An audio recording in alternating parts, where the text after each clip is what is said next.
Boa tarde, galera. A gente está voltando hoje, né, no Abacaxi Filosófico, com um tema que é interesse para praticamente todas as culturas, para todas as idades, que é uma reflexão sobre o que seria o homem integral. Bem, para a gente começar esse debate sobre o que seria o homem integral, é necessário a gente compreender o conceito de integralidade. E aqui nós vamos adotar como integral um conceito que estabelece a completude das coisas, ou seja, o quão completo algo é, num sentido de integral relacionado com a completude das coisas. Então, desde os primórdios da humanidade, né, o ser humano ele tenta se entender, ele tenta compreender quem ele é e qual a sua função no mundo, qual a sua visão, a importância da sua visão perante as coisas e a importância da visão dos outros sobre si mesmo. E através dessas múltiplas relações, o homem vai se conhecendo e se formando como um ser que, além de interagir consigo mesmo, ele interage com os outros. Então, dentro de todas essas relações que o homem estabelece, ele acaba necessitando criar diferentes instâncias de si mesmo.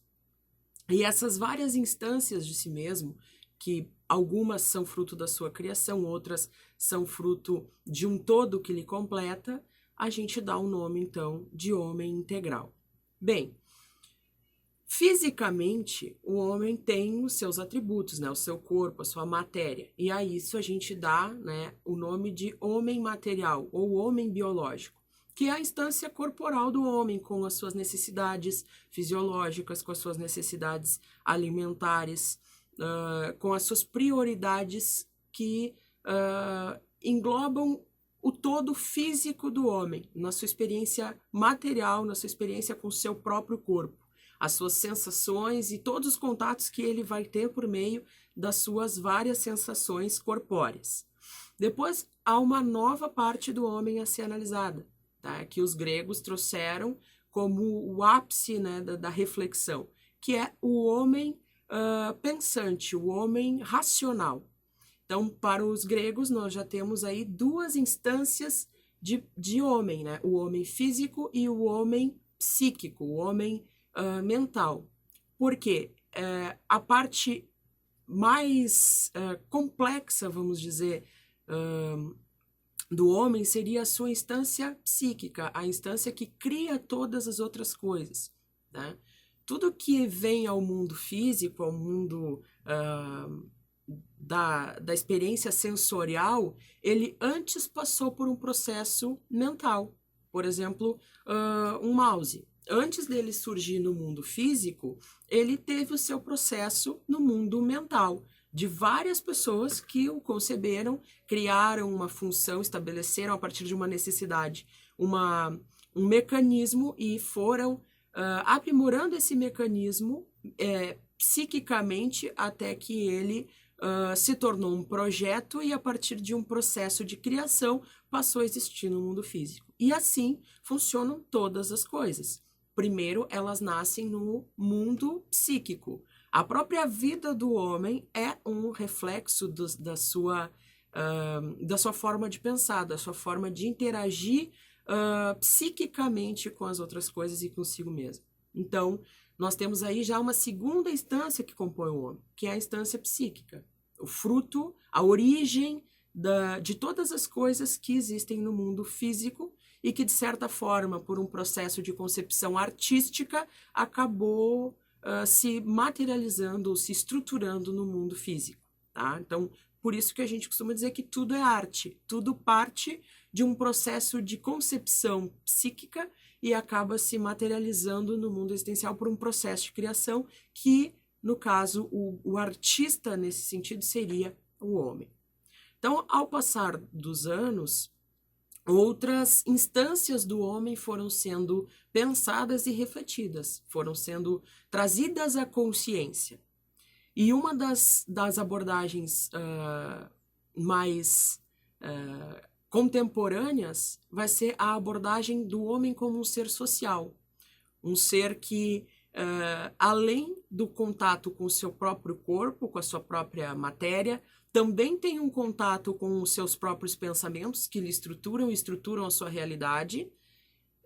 E, além dessas duas instâncias, ele vai ter uma terceira instância, que é o homem que interage com o próximo. E aí nós vamos ter uma instância bem atrativa para debater. Por quê? Na maioria dos casos, ou arrisco dizer 100% dos casos, esta parte do homem, que é a parte social, não é puramente semelhante ao seu restante. Porque nós nos lapidamos constantemente para agirmos publicamente.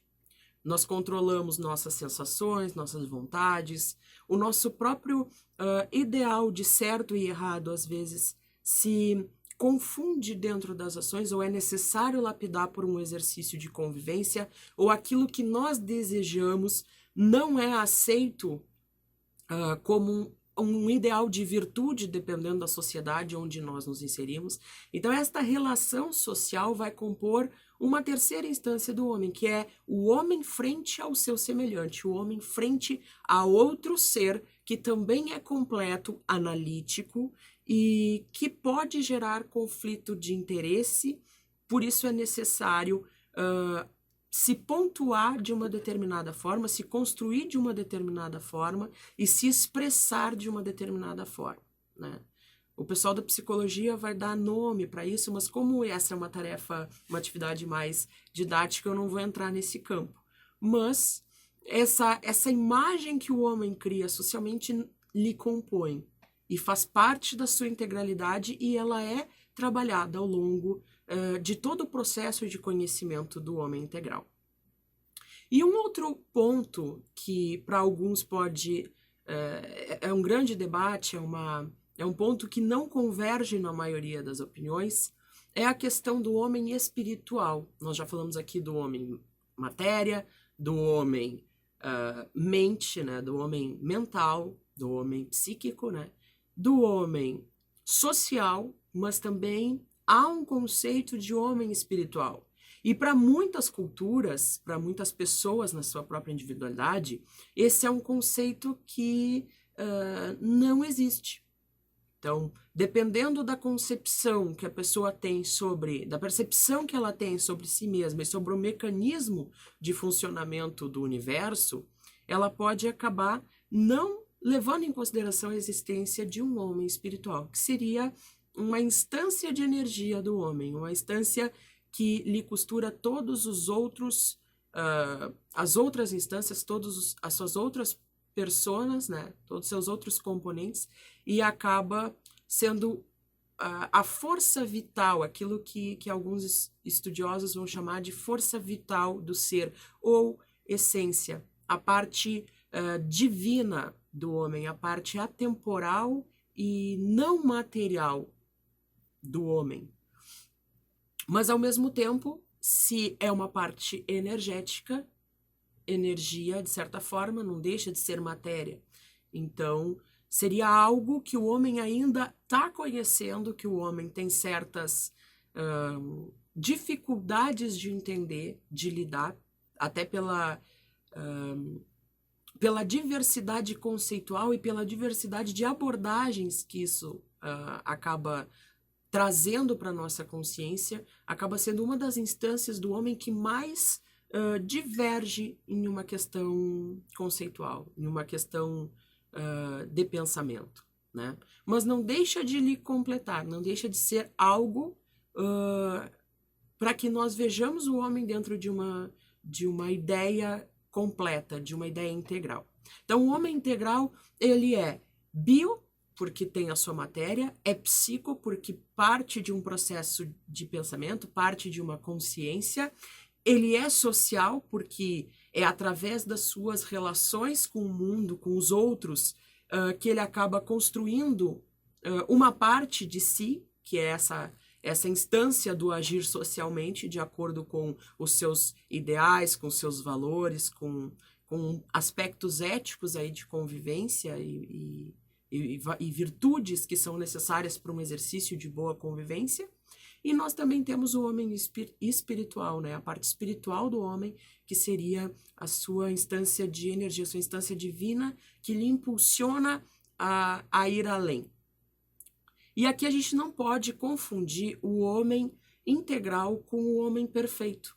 A perfeição do homem, ela depende da sua perspectiva. Aliás, eu arrisco dizer que todas as coisas são perfeitas na sua completude. Pelo simples fato do homem ser completo, ele é perfeito nesse estado normal de ser, né? Com todas as suas características, sejam elas interpretadas como positivas ou negativas, dependendo da concepção de cada um.